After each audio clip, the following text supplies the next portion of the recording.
Blitzkrieg, known in English as a lightning war, a rapid, heavily mobile form of warfare that was able to utilise a combined arms approach to try and overwhelm opposing forces. And while its origins are debated, there can be no doubt over its association with Nazi Germany. It was used with devastating consequences during the Second World War. First to invade Poland in 1939, and then to conquer France, Belgium, the Netherlands, Luxembourg, Denmark and Norway in a matter of weeks in 1940. It even showed early success against the Soviet Union. And though German gains had all but dried up by 1943, what came before left an indelible mark on the war and the world.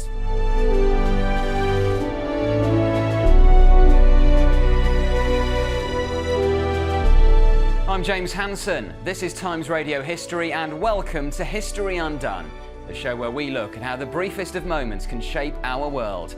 Every week we focus on a different battle or military campaign, and with the help of our experts we ask whether split-second decisions could have changed the outcome and history itself. Today we're discussing the German Blitzkrieg, and in particular the fall of the Western Front in 1940. What if this onslaught wasn't so effective? Could the Second World War have looked very different indeed? That's a question for our experts, and joining me as ever is the historian and author, Rear Admiral Dr. Chris Parry, and once again the historian and researcher at the Tank Museum, Chris Copson. Welcome to you both. Now we have in front of us our big map, my favourite map of Europe as it would have been at the early stages of the Second World War. Now a few things to point out, and we'll come on to these places in depth as the discussion continues. Poland, of course, and you'll notice that Poland is divided at this point. And whether, of course, the Germans actually used Blitzkrieg tactics per se for the invasion of Poland is something we will come on to. We're going to talk about Denmark, of course, also invaded by the Germans. We're going to talk about Norway in due course as well. And then, crucially, also Holland, Belgium, the Low Countries, Luxembourg, and France, and the Battle of France and the fall of Paris. All things we're going to be discussing over the course of this episode. Now, Chris Copson, I want to start with you on this. Blitzkrieg as a term, I mean, it's heavily debated as to what it actually means and whether what the Germans were doing in 1940 really constitutes Blitzkrieg. But in the popular imagination, define it as a military tactic if you can. OK. I mean, Blitzkrieg is a synthesis of a number of different theories. In the 1920s and 1930s, the British Army had been experimenting with the use of mechanization. They actually formed something called the Experimental Mechanized Force. The Soviets had been trialing something called deep battle. What happens is that the German army, particularly Heinz Guderian, takes these ideas, synthesizes them. It's not called Blitzkrieg to start with. It's called Wohnungskrieg. It's maneuver warfare. Now, the concept is as old as the hills. Outmaneuver your enemy. And even the combined arms operations they trialled in the First World War, notably the Australian General Monash, around about Amiens, 1918. And this is actually using all your assets together. In World War II terms, what that involves is the use of armor, artillery, aircraft. And what they're doing, excuse me, is probing for a Schwerpunkt, a point of weakness that the armoured columns can actually drive through. Now, the whole thing about it is that if there are strong points, you bypass them, you avoid them, you carry on, you plough forward, and you leave the strong points to be rolled up by the second echelon troops following behind. The whole idea is to pierce your enemy's line of defence and make progress and cause chaos and confusion, particularly once you're actually through their front lines. That's the essence of Blitzkrieg. And as I said, what it is the massive use of armour, use of particularly ground attack aircraft, use of artillery, and I mean, later on these guys will be called Panzer Grenadiers. At this point, they are just riflemen, Schützen, but it's mechanized infantry to work with the armor. That is the essence of Blitzkrieg, those elements put together. And Dr. Chris Parry, you've got an interesting take on this because you think Blitzkrieg itself is a bit of a myth almost. It doesn't exist. The Germans never use it in their doctrine. Hitler calls it a silly idea. He calls it an Italian affectation. and he's not being laudable about that. The fact of life is, it is combined arms warfare, it's manoeuvre warfare. It comes straight out of the 19th century doctrine that the Prussians have developed. It looks very much like the war of 1871 with modern technology applied. Chris is right. What you're trying to do is get inside what we, in modern terms, call the OODA loop. You want to make decisions faster than your enemy. So you confuse him, you act faster than him. The key element with German operations, I think, in this era, is the fact they've got radios. And we'll see later, this is a fundamental force multiplier for the Germans. They can actually talk to each other. Mm-hmm. They can say, look, this is happening over here. We need to do something. The other thing the Germans excel at is mission command. They actually delegate down to people and say, look, if you see something worth exploiting, do it. And I think the key other thing that I would emphasize, and Guderian kept on saying this, the whole point of the way we're operating is that we can sustain our operations greater than the enemy can. So we're going to keep going. So when you look at the way in which they use their armoured warfare, but also they use drugs, Pervitin, to keep their crews awake and alert. You can see the key issue here is to actually go as far as you can, sustain that momentum while your enemy is flagging, confused, and not sure what is going on. It's what we've been trying to do in the modern era, to tell you the truth. Yeah. It is manoeuvre warfare, it is combined arms warfare, and incorporating the latest technology. The Germans never used the term Blitzkrieg. It's a journalistic device which people have picked up. It is interesting, though, isn't it, how as a term its legacy lives on. It's almost become shorthand, I suppose, for the German tactics in the early part of the war. Do you think also part of its significance is the fact that the Allies were kind of fighting the last war in their mind? They were thinking trench warfare, World War I, attritional warfare, and so, frankly, the tactics that the Germans used took them by surprise. There's no doubt that the French said, look, we took so many casualties in World War I, we can't really go for this. One thing that's not really noticed at the start of the Second World War is the French actually push into the Saarland. They actually attack in early September against some very weak German forces up to what is known as the Siegfried Line, and then they withdraw. What they haven't done, though, is taken on board the leading exponent of armoured warfare, a chap called Charles de Gaulle, who's written a very good book in 1933. He says, Towards a Professional Army. And he actually says, these are the sort of tactics that we should be adopting. He is shunned by the high command of the French army, even though he's a protégé of Pétain, who's the hero, of course, of Verdun from World War I. And as we'll see later, Charles de Gaulle does exactly what you should do in response to what is, inverted commas, called a Blitzkrieg, and we can talk about that later. But I'm afraid to say, in the West, everybody's thinking about a defensive war. That's why the Maginot Line has been built. That's why the bulk of French and eventually British forces are facing to the northeast, into the Low Countries and Belgium. They think they can contain anything there. And that's the whole point. The strategy of France and Britain at this stage is to fight this defensive war, blockade Germany and its sort of allies, and basically conduct trade and embargo warfare against them. They want to rearm over about 2 or 3 years, then they'll go on the offensive. You mentioned the Maginot Line there, Chris. I'm sure we'll come back to that in due course, and we'll start sort of getting into what happened, particularly with the invasion of France in due course. Chris Copson, there are some historians who say that actually Blitzkrieg, we'll just use that term for the time being as kind of shorthand, that the German tactics were a bit of a fluke. Is that true? Or do you think actually it was a stroke of genius? I don't think it's a fluke.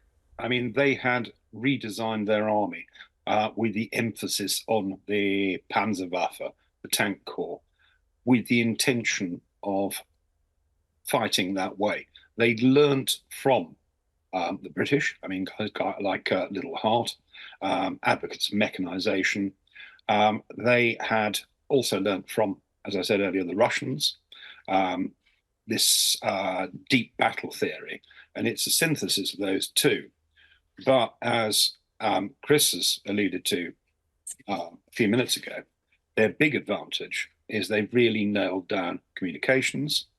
Their tanks actually have speech radio, Other people's don't. Other people are relying on semaphore flags and things like that, no French. And they've also nailed down the G4, the logistics side of things.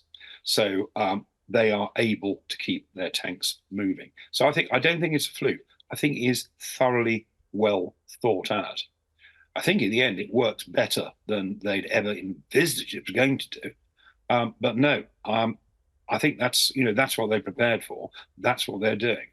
And you can argue about whether it is called Blitzkrieg, how deliberate it is, but I mean that's the thing that actually works in the end. The proof of the pudding, all that stuff. It's not different to the way the Germans were operating in the 19th century. We've just applied modern technology to it and said, look, what does this mean for our army? The other critical factor, of course, is aviation, which has come on the scene, particularly since the end of the First World War. And if you look at the sortie rate generated by the Luftwaffe in relation to some of these campaigns, it is quite significant. It's aerial artillery at the end of the day. And one of the critical things about all the battles that we're going to talk about is the application of firepower. And if you can bring it from the air as well, it's much more flexible, it's much more accessible, and of course, much more powerful because it's going to terrorize your opposition. We're going to zoom in very briefly and focus on the Western Front, but first, let's just talk about the invasion of Poland. Chris, you would dispute that this was what has become known as Blitzkrieg tactics at all? No, and the Germans themselves said this is not typical of the way we would normally operate. The Germans attacked from the north, the west, and the southwest with the Slovaks. In fact, everybody forgets the Slovaks in the invasion of Poland. And essentially, it's an infantry mass attack. The Poles actually had anticipated the fact the Germans might use armoured tactics and said, look, we'll let them come in, we'll suck them in, and then basically we'll encircle them. Unfortunately, given the aviation strength that the Luftwaffe had and considerable infantry divisions, the Germans put 66 divisions into this, they simply overwhelmed the Poles through mass alone. And of course, in the end, the Russians came in and stabbed the Poles in the back as well. So they weren't able to cope with this vast amount of infantry that came in. But you don't see any evidence of armoured warfare really playing a decisive part in the Polish campaign. And historians subsequently have struggled to see where you've got the origins of Blitzkrieg here. And yet, with Stukas coming out of the sky with their Jericho trumpets, with pictures of tanks going across into Poland, there's this myth that somehow this is what happened. But frankly, it was 3 directions initially, 4 directions eventually with the Russians, and a lot of divisions coming in and encircling Warsaw and also the Polish armies. And Chris Copson, I don't know if you want to briefly talk us through the tactics we saw used in Denmark and Norway? Denmark is, they roll in Denmark. The Danes are unable effectively to provide much in the way of opposition. They've got a very small army. And of course, it's just straight over the frontier. Norway is a different kettle of fish. Norway is where the German army and the Kriegsmarine, the German Navy, actually come quite close to coming unstuck. It is a very difficult campaign. They are using their Alpine troops because it's so mountainous. The Kriegsmarine, the German Navy, takes heavy losses off the Norwegian coast. And there is a stage where, they're saying, well, if the British had carried on for 10 more minutes, we'd have thrown in the towel. So that's actually a very difficult campaign, largely because of determined resistance and because of the terrain. It's not like anywhere else. It's not like Poland. It's not like France. It's a very difficult place to take. Geography dictates in this particular occasion. Well, we're going to zoom in now. We've talked a bit about Poland. We've talked a bit about Norway and Denmark. Let's focus specifically on the Western Front, the Low Countries and France.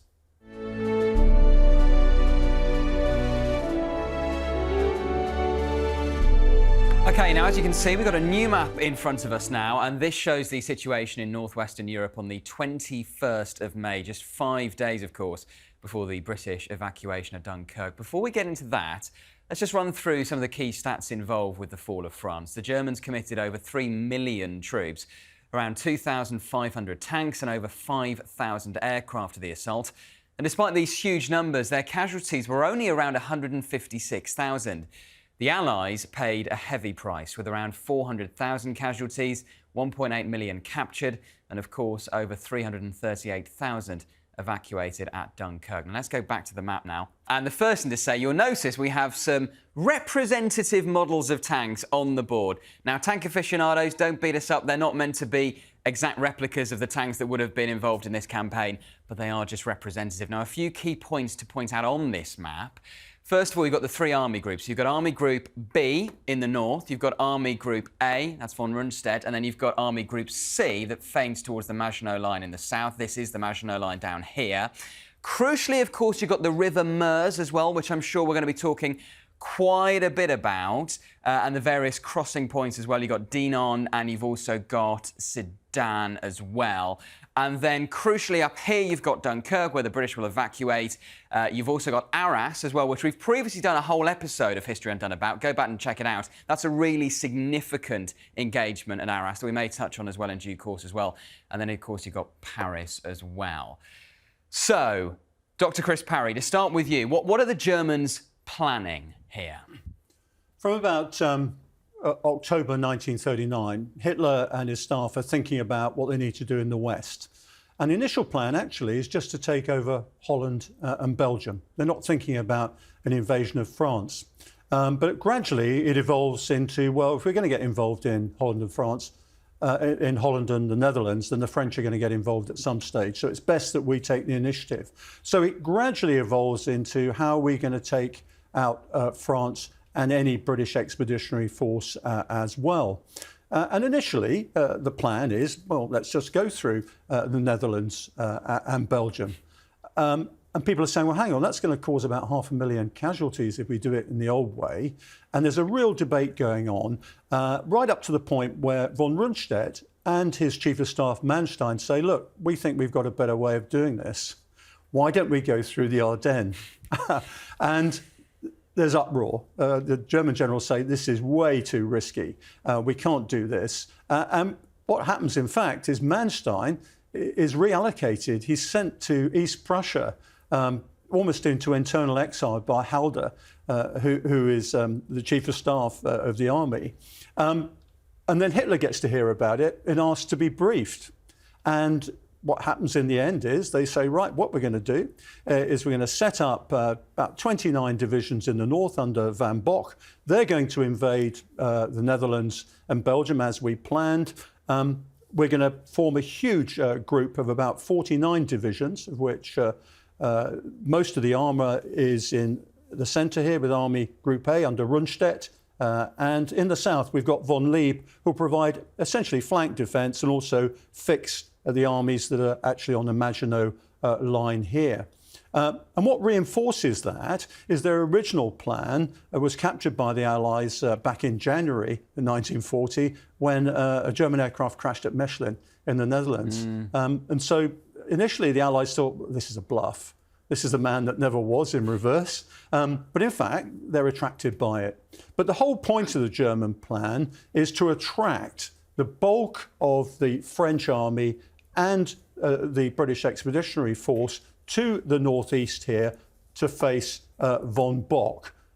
It's what is known subsequently as the Matador's Cloak. We're going to tempt them to come north, and while they're facing north and northeast, we're going to punch this armoured thrust across the Meuse through the Ardennes forest, and we're going to go straight for the coast, thus encircling and cutting off this huge army, the French and British army to the north and northeast. And that essentially is the plan. Everybody thinks it's risky. There's no question about that. What is frustrating from the French and British side is the French have already thought about the Ardennes forest.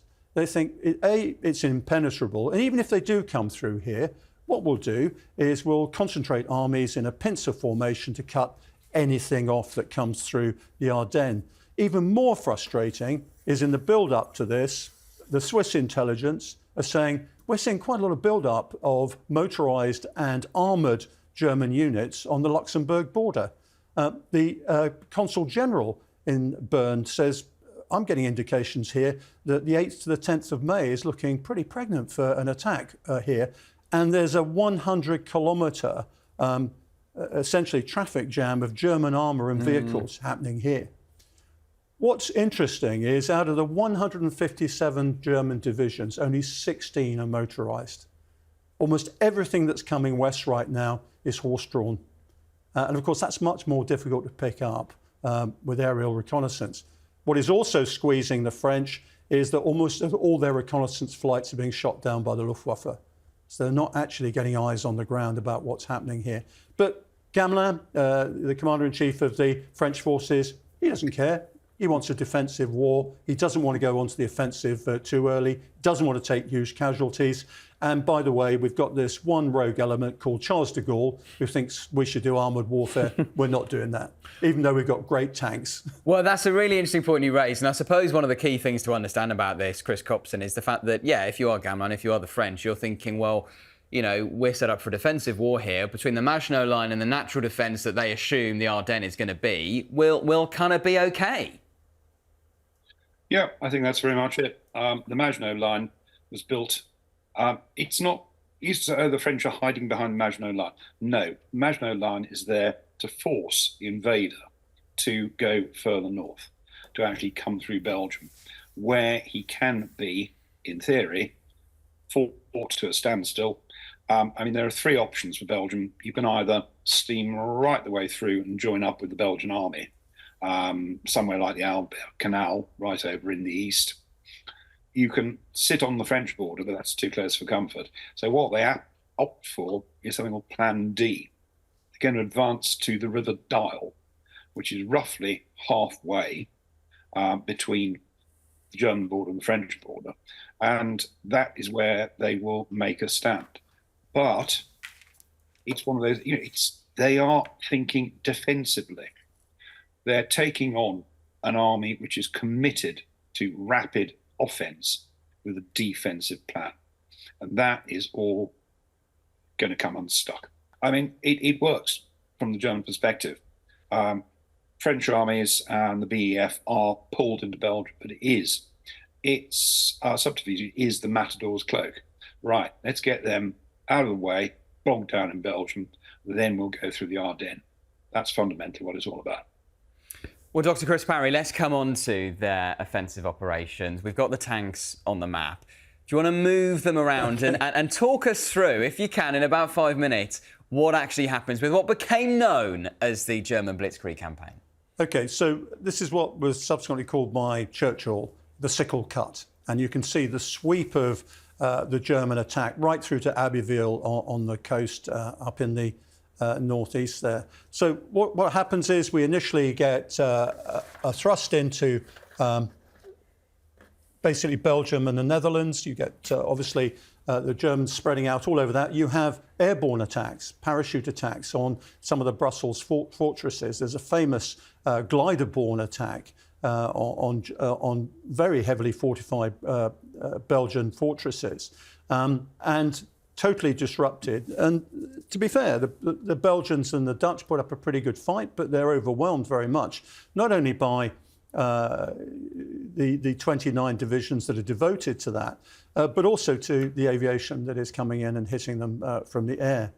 In the south, the armour and the panzer divisions, there are 7 specific panzer divisions that are allocated here. They're making their way through the Ardennes. They're not being seen. Some of the French officers are saying, look, why don't we fell some trees across the roads? Because you go down the roads in the Ardennes, you can't actually go across the hills and through the forest. And they're saying, no, we might have to counterattack at some stage, so we don't want the roads clogged up. It's absolutely incredible. But at this time, the Luftwaffe is in the air. And if you think about the fact that at this stage, the Luftwaffe is generating 1,500 sorties a day compared to the French and British 600 sorties a day. It is absolutely significant. And so they're on top. They're actually creating the conditions ahead, destroying artillery, destroying and disrupting formations as they make their way through here. Now, the critical point comes when they get to the Meuse, because the French are, defending that area quite strongly. And the 2 points that are quite significant are Dinant, you've pointed it out, James, and Sedan to the south here, just under this tank. And the fact of life is the Germans keep going. And all the while, the French are trying to get forces in place to stop it. But the aviation is completely destroying them. The Germans are also bringing up their artillery.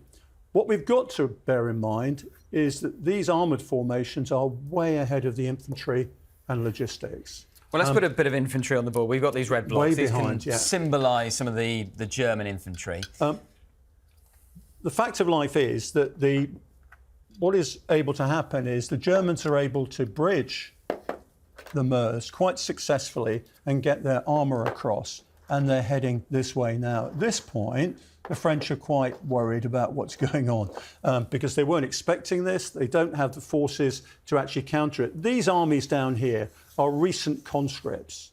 They're also reservists. They're very weak armies if you look at their constituents. So the Germans, quite by chance, have actually hit the area where the French are weakest. Now, what's really interesting here is if you look at how to deal with Blitzkrieg, as we euphemistically call it, what you do is you let the armour come forward and you basically pinch off the shoulders. Yeah. And on the 17th of May, Charles de Gaulle, who's in charge of a tank formation here, he says, look, I'm going to have a go at this. And he tries to pinch off the head of the attack. The problem is, unless you support it with artillery and infantry, you're never going to do it. And as we saw later at Kursk, if you've got that massed artillery, you can devastate what's in the head here. That doesn't work because he's not supported by aviation and artillery and can't actually reach. The Germans push all the way through. Continue through and then turn up towards the northwest. And by this stage, the French are in total disarray. They can see that they have been basically encircled here and are really going to be cut off. Now, the critical mistake that the French made is they had the French 7th Army as a strategic reserve down here. But Gamelin has actually sent his strategic reserve up to reinforce this flank here. So there's no strategic reserve that can actually take the Germans in the flank. And that, to me, is actually quite a critical decision in this. Because they're quite well equipped. They've got what Chris will appreciate are some of the best tanks in the Western world, the Char B, and they're not available for deployment at this stage. Chris Copson, just to bring you in on this, I mean, the first thing to note is that at this point now, the Germans are, 80 miles or so from Paris. They've swept through the Ardennes and much of France. And they haven't incurred much in the way of casualties. Yeah. I mean, just going back a little bit, down on the Meuse, the French 9th Army are reservists. They're commanded by a general called André Corap. I mean, he was a staff officer in the First World War. He spent the intervening years commanding forts in North Africa against the RIF.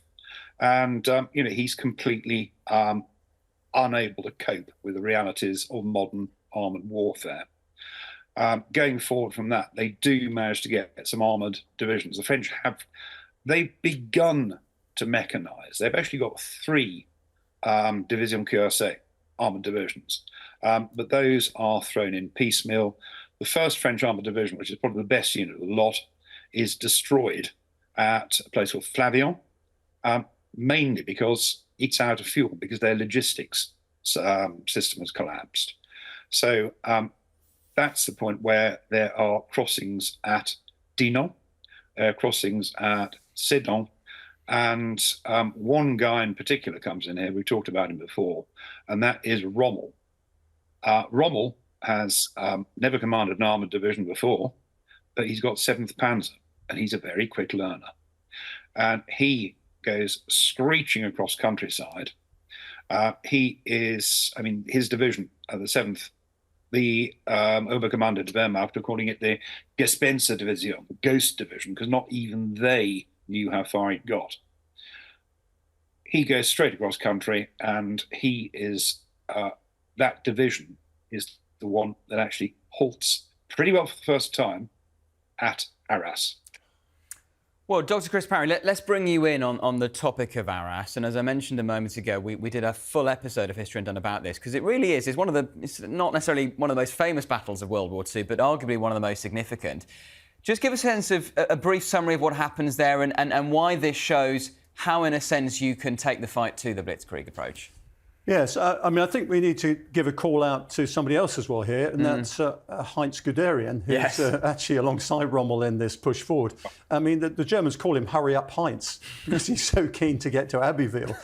So he's alongside this, and they race forward up towards Arras, and you get this very improvised attack by the British.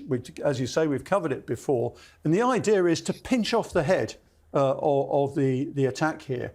The problem again, same with Charles de Gaulle's attack back here, it's not supported by aviation and artillery to the extent that you can destroy what's in the head. Yeah. And the Matilda tanks, the 74 of them, do really well. A lot of them break down, but they come up against the anti-tank weapons of the German divisions, but not before they've put both German divisions into considerable turmoil and reversed the situation by which the Germans are a bit confused. And yet again, Rommel's leadership, and he nearly gets killed at this point, comes to the fore, and he really improvises to try and make sure that they can provide a line of anti-tank defence. And I'm afraid to say it peters out. We also know, of course, that delay, that speed bump, provides vital breathing space for the BEF and the French forces in the north here to be able to get back to Dunkirk. Yeah, I mean, the evacuation probably doesn't happen, or certainly not in the way it did without Arras. Chris Copson, do you want to come in on that? Yeah, Arras is significant, but it is too little too late, really. It's 4th and 7th RTR, accompanied by infantry. They do attack. They cause a certain amount of chaos to start with. But then, as Chris has said, Rommel actually organises a gun line, and he is actually signalling targets for the British Matildas for the guns to take out, and the attack is staggers to a halt. A lot of the British armour is knocked out, and that really is the end of that. But the significant thing is, and Churchill at this point says, oh, well, the tortoise has stuck his head out of his shell, we're going to chop it off. That doesn't happen, but it gives Hitler in particular sufficient pause. The whole thing about this is nobody's expecting it to be this easy. They'd expected a drawn-out conflict. Hitler actually has a fairly massive forward headquarters built for himself at a place called Brûlé-de-Pêche, just inside the Franco-Belgian border. They're expecting a long, drawn-out campaign. They can't believe it's going this well. And that's the point where they think, well, hang on a second, this is a trap. There are forces waiting for us. And Hitler actually issues the Haltbefehl, halt order, that brings everything to a standstill. The significant thing about that is that by that point, the BEF and a lot of French forces are withdrawing. It gives us the chance to escape effectively, to move up and organise a Dunkirk evacuation. Whereas if the panzers had carried on rolling, that wouldn't have happened. Dunkirk wouldn't have happened. We would have been pretty well wiped out in France. Well, that is a really interesting point, and we may well come back to that a bit later on when we talk about the long-term consequences of what if Blitzkrieg plays out differently. We should say, Dr. Chris Parry, just kind of wrap things up a bit. 3 weeks later, 14th of June, Paris falls. Yeah, I mean, I think just to expand, I mean, I'm doubtful that Hitler made that decision to actually halt the thrust. There's quite a lot of pressure coming from the German generals themselves saying, look, almost all our tanks are knackered now. We are running out of fuel. We need to do maintenance. We've also got quite a lot down here to the south. And there's another plan. This is Plan Yellow. There's Plan Red. That actually says we've got to actually deal with the rest of the French and British to the south. Mustn't forget, we've got 60 French divisions and 2 British divisions back here, south of the Somme. So they're actually thinking we might actually have to deal with a counterattack here. We may have to go and deal with them there. And quite a lot of German correspondence within the army itself is saying, we want to halt. And it's only Guderian, who's saying, well, actually, if you won't let me attack, I'll do a reconnaissance in force. I may come into contact with the enemy, of course, which is a neat trick. But in fact, this sort of momentum has run out of steam. They can't actually go any further. That's the point. And if you look at the ammunition stocks and you look at the fuel, you look at the maintenance requirements at this stage, the Germans are genuinely worried that actually if they put their armoured formations in, they're going to get a mauling. That's when, of course, they bring in the Luftwaffe and say, right, you need to deal with this, if you can, while we face south. And that's quite an interesting study. If you look at it in detail, everybody thinks Hitler makes the decision. I'm not sure that's the case. I think the Germans say to Hitler, look, we expose ourselves here really badly. And what you see throughout the Second World War, and Chris is right, they're really surprised at their own success, both with the Japanese and the Germans, is consolidating what you've won. Happens at Pearl Harbor. We won't continue the attack. We've done well enough already. And there's a bit of that here, to tell you the truth. And so it's quite an interesting case. But we mustn't forget, you know, we know that Paris fell on the 18th. We know that they surrendered on the 22nd. But at this stage, they didn't know that. There's quite substantial forces to the south. And if you're the Germans, you're thinking, well, what will we do here? We consolidate. And it's only when they bring huge amounts of firepower from the air and also from their armoured divisions that the French are already demoralised and frankly ready to give up. Their high command at that stage is saying, look, unless we give up now, Paris is going to fall to the communists. I mean, Weygand, who's the general who takes over from Gamelin, actually says the real worry we've got is not so much the Nazis, but the communists taking over like they did with the Commune in 1870. And there's a real fear that there's going to be a breakdown of law and order in France if they don't get an armistice. None of this is known to the Germans. So, you know, we don't need to be determinative here in relation to what would have happened. But the fact of life is, you know, the French army demoralised. Germans are saying, you know, our Luftwaffe controls the skies. We never see any Allied planes. It's all over for us up here. Well, there we go. That's the real history. Now let's undo all of that. This is History Undone.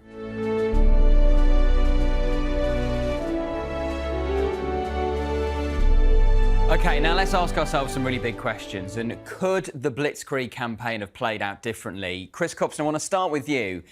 The first thing is, if the Allies are onto it a bit more, if they're expecting it a bit more, if it doesn't catch them by surprise, and if they're not having this false assumption that the Maginot Line and the natural defences that they assume the Ardennes will provide, if they're not banking on that and they approached it differently, could they have blunted the threat of the German attack? I think that is entirely possible. The thing you have to remember is that for the German army, the Schwerpunkt, the point of maximum impact, is down in the Ardennes, and it involves getting across the Meuse and going very, very quickly across country. And this is Rommel, Guderian. The thing that really does destabilise French High Command is when Sedan falls and there appears to be a mass of German troops piling through, across the Meuse and heading into the depths of the country. As I said earlier, the Meuse is weakly defended. The French Ninth Army, its general officer commanding, isn't up to the job. They are mostly fairly elderly reservists. If they'd actually thought, if they'd made use of the intel that was coming through, and earlier on, Chris P mentioned that the likes of the Swiss are saying, well, hang on a second, there are things happening here.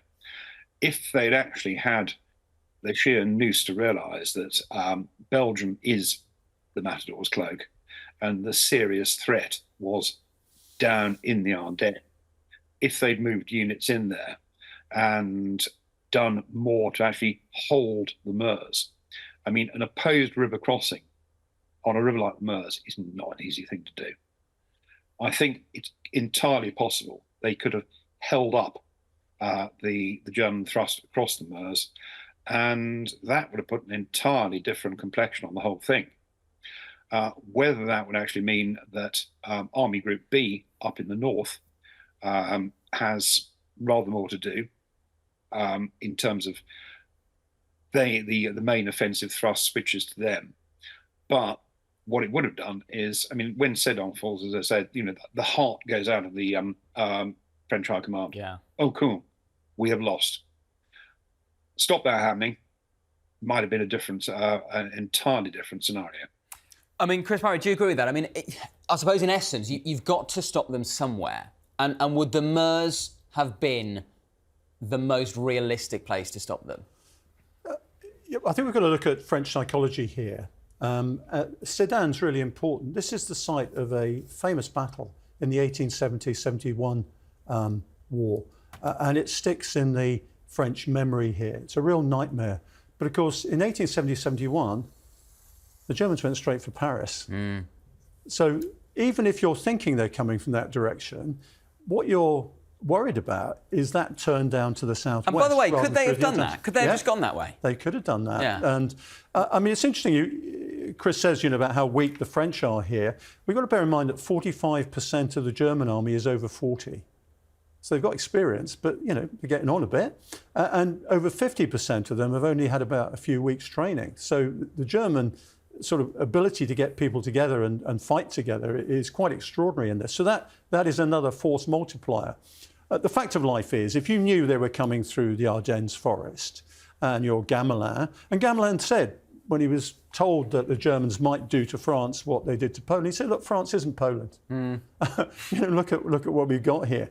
But he actually said, if we do get a problem like this, and one of the big things in warfare is assuming that something isn't possible if you can't do it yourself. Yeah. Okay, so it's not impossible, it's possible. And that's what the French made a big mistake with regard to this is. The Ardennes is possible. As we saw, they didn't take any account of the intelligence. It didn't suit their picture of the sort of war that they wanted to fight. So the French essentially are fighting the war they want to fight rather than the one they've got in front of them. They make no attempt, as I said earlier, to block the Ardennes forest. Their reconnaissance must be suspicious when all your aircraft are being shot down. There's something going on there. And in fact, the French are discussing that if we do get a punch through here in the Ardennes, what we'll do is we'll pinch off the shoulders of the attack. But they don't have the forces in place to do that, the aviation, the artillery, or indeed the armour to be able to do that.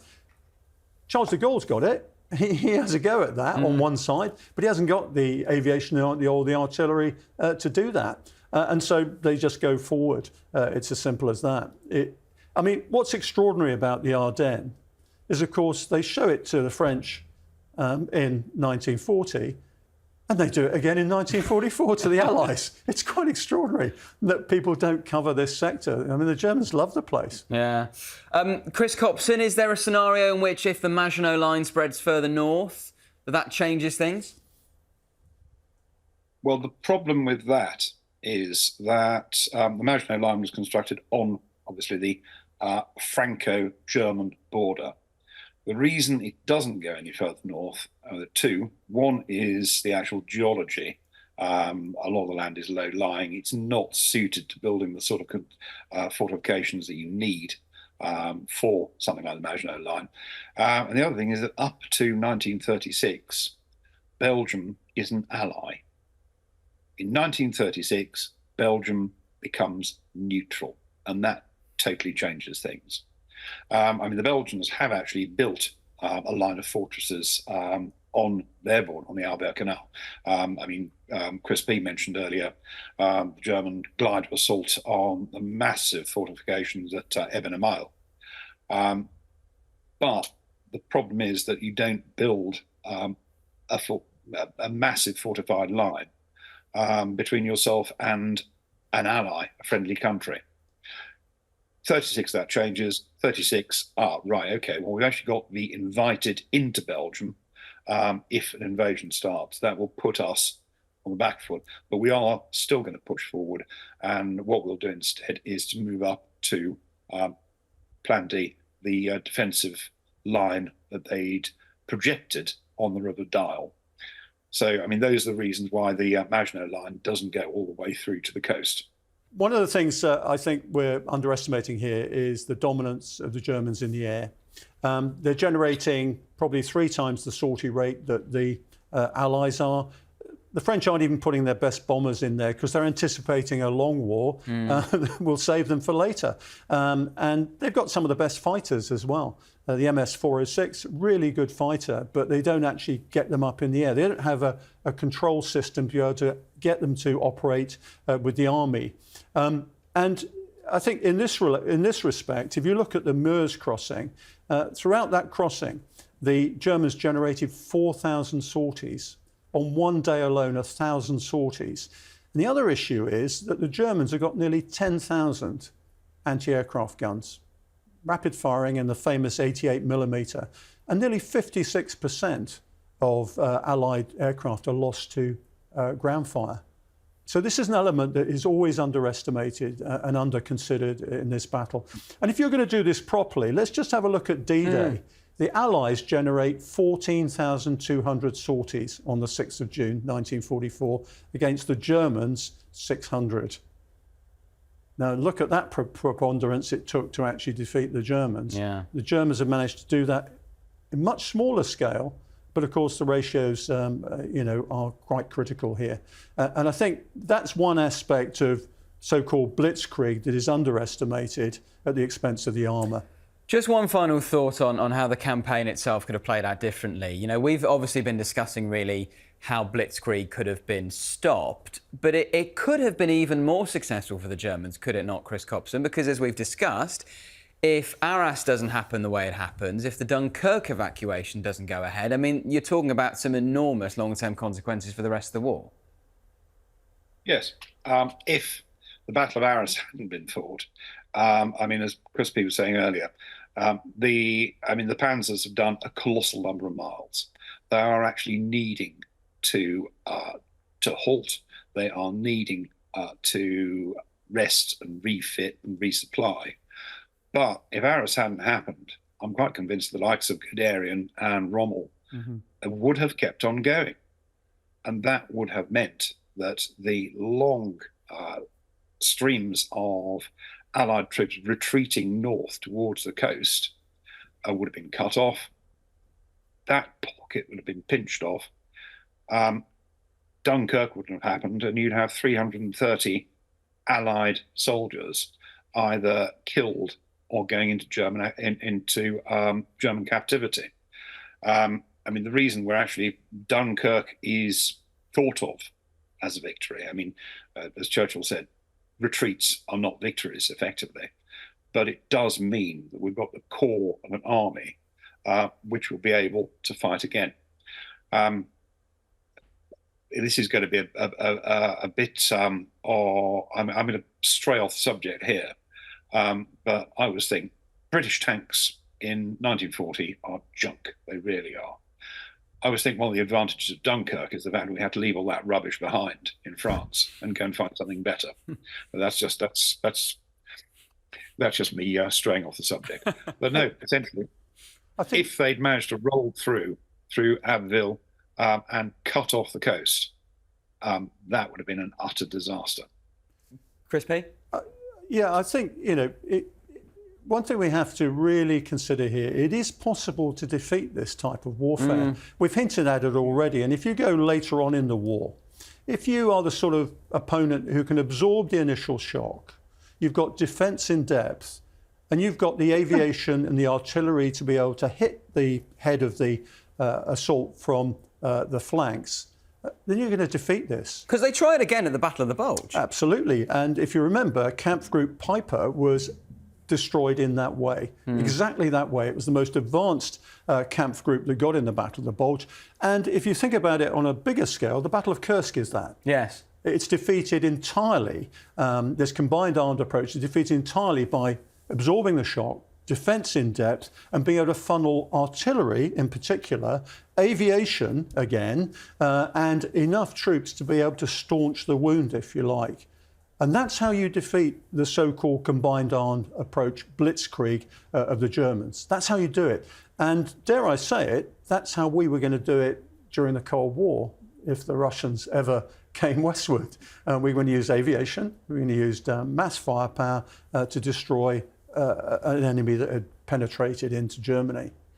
Well, I'll tell you what, this has been really interesting because it's told us that actually, Blitzkrieg, what's become known as Blitzkrieg, wasn't necessarily inevitably going to work. It could have played out very differently. So let's hold that thought and ask ourselves, if it had played out differently, what some of the long-term consequences would have been.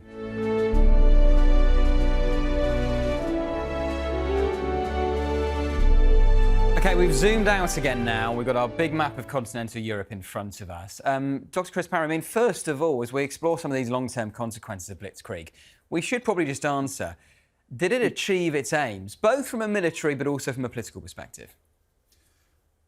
Well, I think, obviously, from a military point of view, the Matador's cloak and the Sickle cut work perfectly, and is used in reductive terms now to justify all sorts of modern doctrine, to tell you the truth. So, yes, of course, it worked. What was the political intention in the end?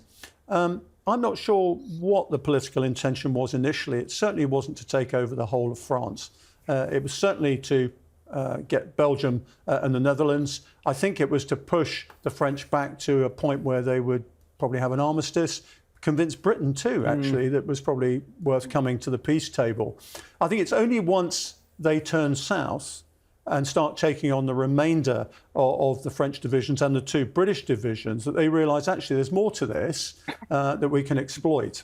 And certainly if you look at the Hitler conferences with his generals, they're always exploring the possibilities at each stage here. Mustn't forget, Italy comes in on the winning side once it's obvious that the Germans are going to win. They're looking for all sorts of territorial acquisitions.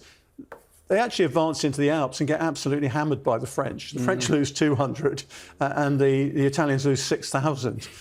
So they're not very well placed to exploit this in military terms. But of course, it's additional pressure on the French. One of the things that strikes me in this is that the German generals have created a situation where things are moving too fast for the brains of the French generals to be able to cope with it. And the Germans are saying, look, we're making our action on the ground, and we're learning as we're doing, we're forcing you to react. And frankly, your system isn't capable of reacting. Nor, by the way, Gamelin, are you capable of coordinating the range of forces that you have under your command within your authoritarian system. We've got mission command, we delegate downwards. And one of the big rules of Second World War warfare is you need to be authoritarian in organisation, in other words, have a great grip on what you've got, but you need to deregulate, decentralise in terms of operation. And that's what the French are incapable of doing. So the tempo is increased by the Germans, things are happening all over the place, German generals can't react. And all of them show signs of having nervous breakdowns. It's quite extraordinary. People are weeping on their beds. You see Lord Gort, you go see Sir John Dill coming in, the Chief of the General Staff, and he finds German generals weeping and having emotional crises. And right at the end, the French government is virtually overthrown by a combination of generals who say, France will fall apart if we don't get an armistice.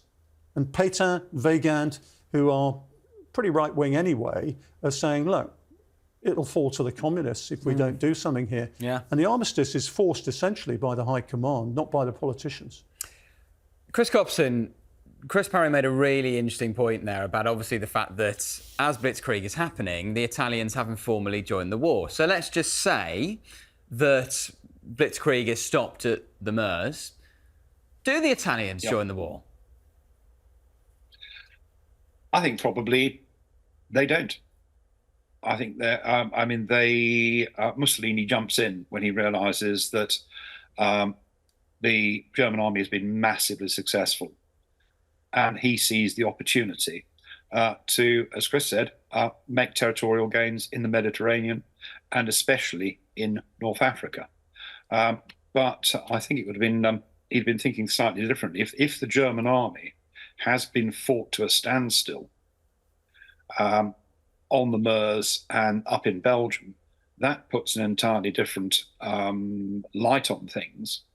And I don't think he would necessarily have jumped in. But of course, we've got another fascist dictator, Franco, who notably through the entire war doesn't make that jump.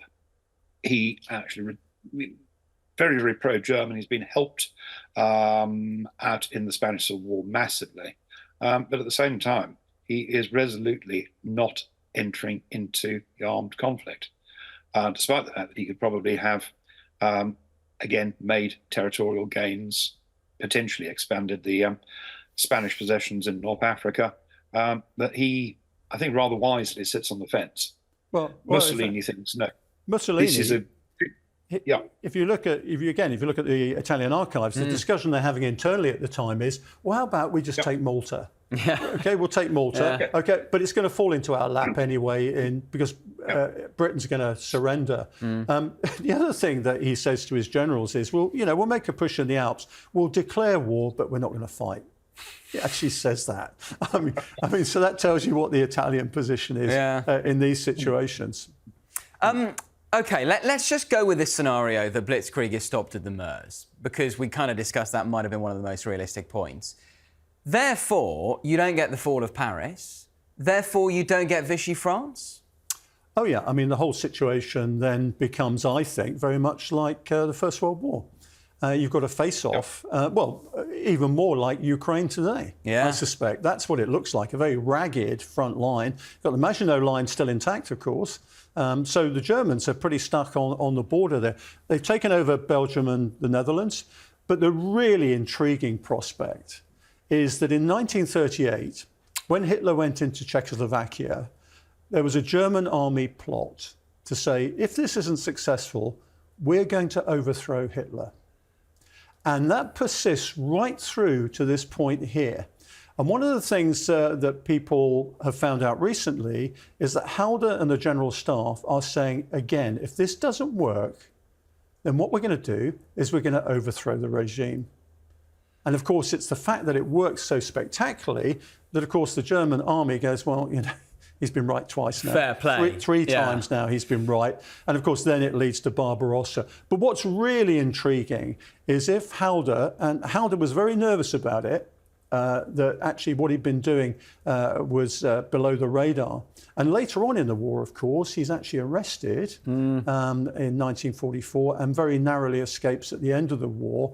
What would have happened with the German army saying, right, you were wrong, Hitler, you were wrong, Nazi Party. We've mobilised 4 million troops, by the way. We're in a position now to reverse this. So you then think that we have like a military coup in Germany and the Hitler's replaced by a leading general? I think it's highly possible. You never know. Kaiser Wilhelm II might have made a comeback. He's living in Dawn in the Netherlands, and he actually says to Hitler during the campaign, if you need me, I'm here. And Hitler goes, what? I can't believe he just said that. Chris C., do you agree with that? I think that's entirely possible. I mean, Hitler is born on this tide of success. But he's certainly in terms of Oberkommando der Wehrmacht, the German General Staff, he's still not popular. I think the other thing, though, of course, is what would happen in the East. Now, imagine that the German army has been fought to a standstill. Yep. It's heavily committed in the West. There's a bloke called Stalin. Now, I know the Molotov-Ribbentrop Pact, but, Nazi Germany and the USSR, they're not the best of buddies, as is demonstrated in 1941. But does Stalin see the opportunity? Now, I've already got part of Poland. Can I grab the rest? If he thinks that the German army is overcommitted, is weakened in the West, if he thinks there's a possibility of a conquest, take Poland, and then, well, okay, we're at war. Let's see where we go from there. Would the Red Army have rolled westward? That's a really interesting point. I mean, that of course, Chris, was the neurosis in 1941 ahead of Barbarossa anyway. The Germans were thinking that they were going to be attacked. We all thought it was a propaganda move, but actually, you look again at the records, the Germans were thinking, well, do we hit them before they hit us? Yeah. And I think it's a really, really valid prospect that the Russians would have exploited that. What I find interesting about the Russians at this stage is they're very interested in the Baltic. And so this area here, now, would the Germans have withdrawn from Norway and Denmark as a result? Would they have been forced to do so by the Allies? Probably, as part of any sort of settlement. So that's interesting. If you look at the Molotov-Ribbentrop Pact, what Russia wanted as part of that was Denmark. And why was that? So they could control the Baltic, which is one of their big neuroses. And the Germans said, there's no way you're doing that, because we've got an interest in the Baltic as well. But it was part of the demands from the Russians at the time. So you're looking, the Russians, even if they're not coming against the Germans, they might have another go at Finland, because they've got a score to settle there after the Winter War. They're also going to push into probably the Balkans, maybe. So I think it's very fantastic. Stalin was always an opportunist. So that is entirely, I think, a valid prospect. Couple of really, and I need you to be super brief on these, other counterfactuals to put out there. First of all, does Churchill even come to power, Chris Parry, if Blitzkrieg has failed? OK, he's coming to power just as it starts. So he's there. I mean, I think the critical thing with this is, what is the appetite of Britain to continue waging a war that does look like the First World War, for example? How do you deal with that? I mean, we have to bear in mind there was a really, really serious debate between Churchill and Halifax as to whether, once this had started and it looked like France was going to collapse, whether we should actually come into an armistice as well. Churchill's there, there's no doubt about that. I think what's interesting is if you have an armistice and you settle along certain lines, you're almost certain to have a general election.